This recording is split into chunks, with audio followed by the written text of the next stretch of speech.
कष्ट, मेहनत, जिद्द, अखेरच्या श्वासापर्यंत लढण्याची तयारी असलेला बिग बॉसच्या घरातील एकच माणूस, त्याचं नाव म्हणजे सूरज चव्हाण. बारामतीमध्ये वाढलेला, लहानपणीच आई वडिलांचा आसरा डोक्यावरून गेलेला, 3-4 बहिणींनी लहानाचा मोठा केला आणि आज मात्र स्वबळावर सूरज चव्हाणांनी एक वेगळी ओळख समाज माध्यमांवर निर्माण केलेली आहे. आणि या सगळ्या गोष्टीमुळे, त्यांच्या नाट्यात्मय अभिनयामुळे तो बिग बॉसच्या घरात देखील जाऊन पोहोचलेला. मात्र बिग बॉसमध्ये सूरजचा राडा, सूरजची हकालपट्टी, नेमकं घडलंय काय पाहूयात मित्रांनो सविस्तर. त्या अगोदर तुम्ही जर आपल्या चॅनलला आतापर्यंत सबस्क्राईब केलं नसेल तर सबस्क्राईब करा.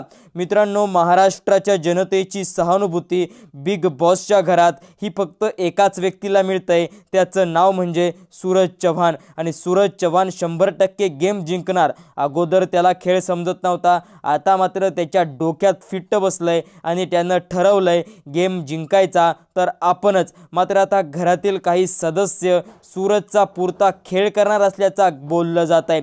मात्र सूरज चव्हाणबद्दल रितेश देशमुख म्हणाले, तुम्ही लढा भिडा, संपूर्ण महाराष्ट्र तुमच्या पाठीमागे आहे, महाराष्ट्रानं तुम्हाला सेफ केलेलं आहे. मित्रांनो, हे बाकीचे सदस्य सूरजला संपवण्याचा कट रचत आहे आणि बिग बॉसच्या घरातून सूरजची हकालपट्टी करण्यासाठी ते काहीही करतील असं बोललं जात आहे. मित्रांनो, तुम्हाला काय वाटतंय, सूरज चव्हाण विजेती होईल की नाही, कमेंटच्या माध्यमातून सांगा. व्हिडिओ आवडल्यास लाईक करा, चॅनलला सबस्क्राईब करा. धन्यवाद. जय महाराष्ट्र.